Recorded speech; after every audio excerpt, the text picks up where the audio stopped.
the weapons and aerospace corporations that exist throughout California, that exist on the bases, the military bases, that exist in the universities, that in engineering programs, math, science, physics, that exist in high schools, that exist in camps for kids in the summer, that exist in the California Space Authority in California.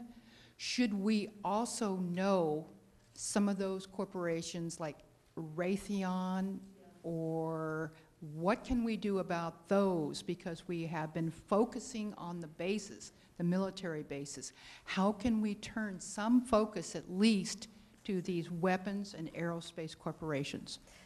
Excellent question. I have a chapter in the book that's devoted to who is producing these drones. The largest manufacturer of the lethal drones is in Southern California, is General Atomics.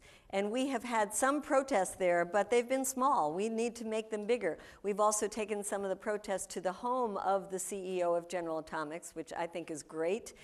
And we've got to do more of that kind of thing. You're right, Raytheon, Boeing, Northrop Grumman, all of the big weapons manufacturers have a piece of the pie, because the drone industry is, as the Secretary of Defense Leon Panetta said, the only game in town right now. It's a growth industry. It's a multi-billion-dollar industry. So they might be producing the new sensors, the new cameras, different kinds of missiles, but they're all involved in a piece of the drone program. We have a friend who did a Freedom of Information request in his state, this was in Indiana, to find out all the connections to the drone industry. And he was amazed at the connections that were with small manufacturers, big manufacturers, universities, think tanks, and is encouraging us all to do that. And on the Drones Watch website, we're putting up the step-by-step how you can do your own Freedom of Information Act and get more information, because I'm sure in every part of California there are huge connections now to the drone industry. And you know, the Congress people do this, I mean the weapons manufacturers do this on purpose, because they want as many congressional districts in their pockets as possible. So you're totally right. We have to do a lot more focusing on the weapons manufacturers and on the universities that are working on with this program. You said we went from having 50 drones to 7,000 in the last decade. Is that 7,000 Predator drones? No, that's not 7,000 Predator drones. A lot of those drones are the smaller drones. A lot of them are the backpack drones that the soldiers have, some of the even smaller drones that I mentioned. So yes, thank you for clarifying that. And most of them would be surveillance drones. Recently in North Dakota, we had an attack on a farm with drones. And they actually were a couple of miles up, and they were able to lock in on the family that was hiding amongst the trees, determine whether or not they had guns. And when they were approached on their farm, because they were apparently harboring some neighbors' cows, it was found that they did not have guns, so their lives were spared. But really, the drones are also involved in the geoengineering program, and they are looking to actively launch that as part of the weather modification program that's been going on. And so those drones are everywhere now too, as well as robots, which you mentioned. IEEE has invented many robots. We have thousands of robots in operation. Thank you. So I'll just comment on that, on the first part of North Dakota. This is an example of a permit that was given out to the Border Patrol, and they're only supposed to use it on the Border Patrol. But this local police department in North Dakota asked to borrow the drone and used it illegally in this case of the cattle rustlers, and rescued 6 cattle. So yes, another misuse of the drone. Hi, Medea. I'm Fred. The article that she quoted from, I bought 50 copies of President Jimmy Carter's, which is in the editorial op-ed page of yesterday's New York Times. So in the back green table, take one today. Also, I had 4 tours in Vietnam during the war as a field intelligence officer, and there's one particular coastal hamlet that I visited frequently with combined MedCap programs, trying to make them friendly. Well, it was just one, quote, error, get the wrong coordinates, and they napalmed that village and killed about 40 of the villagers, and just that one incident, and they hated Americans thereafter. So I know personally that all this collateral damage, oops, so sorry, it's very counterproductive. It's not only against what America should stand for, but we're creating more terrorists than we're destroying. Kathleen Berry, Medea, thank you so much for everything that you're doing. We saw you in front of John Brennan, and I, for one, made sure that got all over, in all my contacts internationally. It's really such amazing work that you're doing. So, regarding drones, much of what you have said about drones tonight is very similar to what we can say about just regular combat in war. And I'm wondering if you have any comments on that, because the combat zones have changed. There's no front line in combat. You invade Iraq, all of Iraq is a combat zone. Every Iraqi is either a real or potential enemy. And so the indiscriminate killing of human beings, they're then called insurgents, go on. Do you have any comment about the relationship between ground combat and drones? Yeah, first let me comment on the John Brennan. For those of you who don't know, John Brennan is the counterterrorism chief for this administration. And he said in 2011 that we had not killed one civilian with our drone attacks. And he said that the drone attacks are ethical, just, wise, and surgically precise. So, of course, when I found myself smack in front of John Brennan when he was speaking for the first time publicly about the drone program, I had to get up and say something. And then in terms of the combat, you know, there's some things that are the same that you could say about drones. It's just another kind of weapon, and also it doesn't have to be a weapon. It can be, a drone can be used mostly for surveillance and can be used for some positive things as well. Fighting forest fires, environmentalists are using them to try to catch illegal whaling on the high seas, and there's Brazilians using them to try to stop illegal logging. But what's driving the industry is the killing and the spying. But what's happened is that it's making war easier. So let me give you one example, or a couple of examples, actually. The US would not have been able to get away with combat troops in Pakistan or in Yemen. The government would not have let that happen. But they were allowed to get involved with the drone strikes. And the US government felt okay about doing it as well because there was no pilot that could be captured. There was no proof that it was the United States doing it. No embarrassing moment if it came crashing down, and again, there was an American pilot. The other thing is, take the case of Libya. In the case of Libya, the US administration said that it did not even need to discuss involvement in Libya because no American lives were at risk. And the War Powers Act then has nothing to do with it. So the administration said, if we are just using drones, there's no need to consult with Congress, and of course no need to consult with the American people. So this is an extraordinary power that's now in the hands of the executive branch. And even if one still thinks that Obama is able to handle this well, imagine the next president and the next president who has the power now to get us involved in conflicts without even consulting Congress with it. And then, of course, add to that the fact that they feel that they can kill Americans without consulting the judiciary branch. We have one branch of government now that has now usurped this tremendous power because they have this particular technology that allows them to get engaged in war without putting American lives at risk. So that's something that I think makes this particularly special and different from boots on the ground. Now, people in the government and the military will say, well, it's an alternative to boots on the ground, and it's a way to save American lives and do it more cheaply.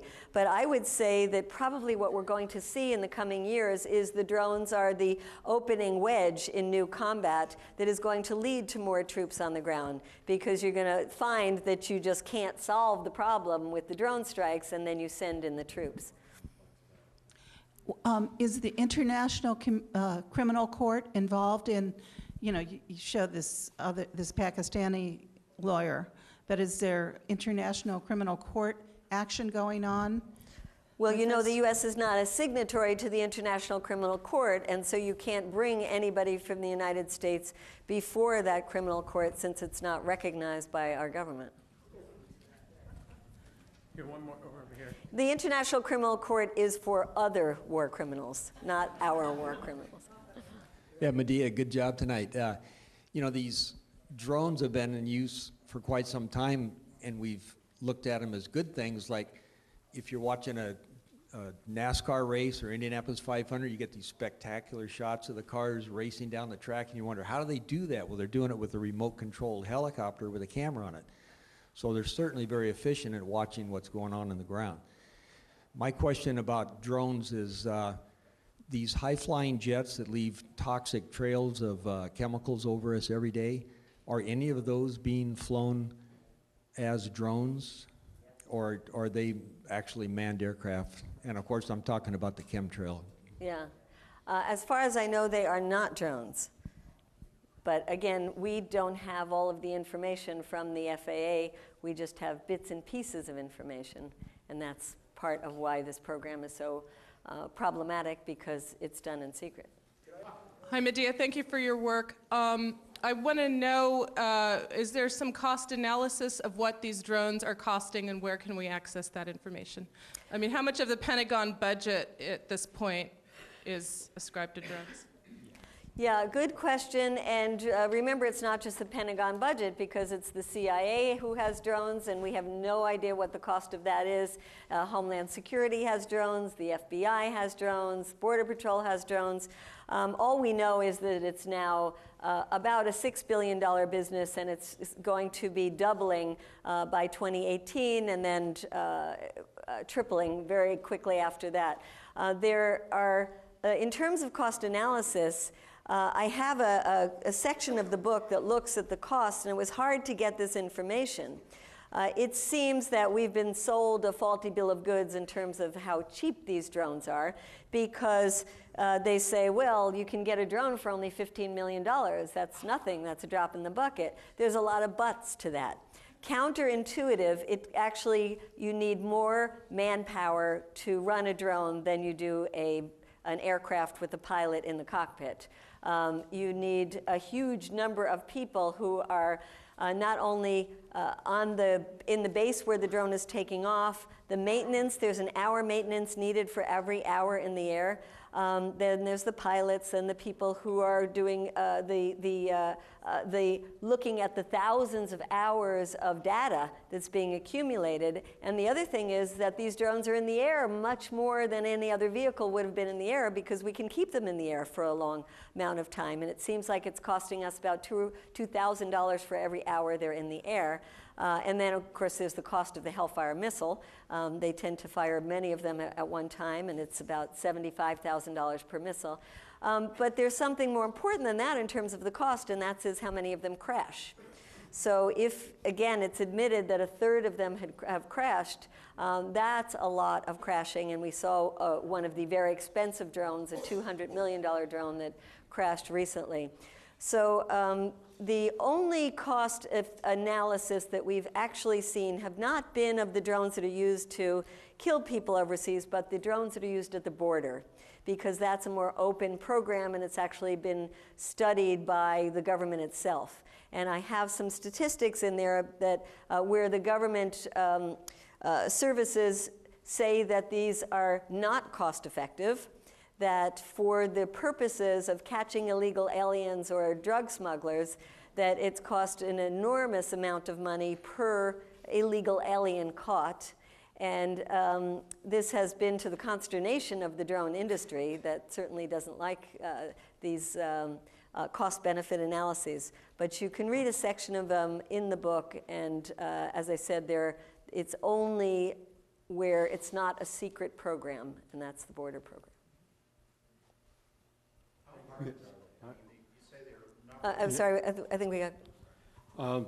There's an elephant in the room, and we're talking about what Obama has done, which are things I'm sure Bush would love to do but didn't dare or wouldn't dare, and it wasn't maybe available to him. But he's up for election, and I don't hear, that's not even mentioned. It's like off to the side. And when you look, anyway, I think that's one of the biggest problems we have right now, is who's going to be the president, and I don't see anybody out there right now viable that could do it. Another point I'd like to point out is how do you put pressure in appropriate places to gain public opinion? And one that occurs to me, I don't know this has ever been done, but could pressure be put, is there demonstrations, whatever, to put pressure on the Nobel Prize Committee to rescind what they have given? There is a petition that's going around, you can Google it, to do just that, and many thousands of people have signed up. I think it's a great thing to try to do, especially now that the UN is speaking out about this. And we have people like President Carter who's speaking out. I mean, there are some really expert voices out there to use, and the first time that we have now this report done by the UN Human Rights Commission. So I think it's a great idea. One thing that we could think of doing is trying to get some of our friends in Europe to really take that petition and go with it, because the Nobel Peace Prize Committee should just be absolutely ashamed of what they did. Yes. There are people in the US, some neocons like Charles Krauthammer, who wrote a piece said, "Rifles in the air, America," and said that the first American to shoot down a drone that was hovering over their home would be a folk hero here in the United States. So there's certainly a lot of sentiment among some folks that they will not allow the drones to be hovering over their home. I don't know, as peace people, I don't think we advocate shooting down anything, but I do understand the sentiment, and I think that we can probably reach a large number of people when we talk about the violation of our privacy rights. But then we've got to expand that dialogue to talk about what's happening to people overseas who are living with the constant fear and hearing this humming of the drones that is the sound of death to them. And what would it feel like to be living under those circumstances? And thank you for being such a great audience.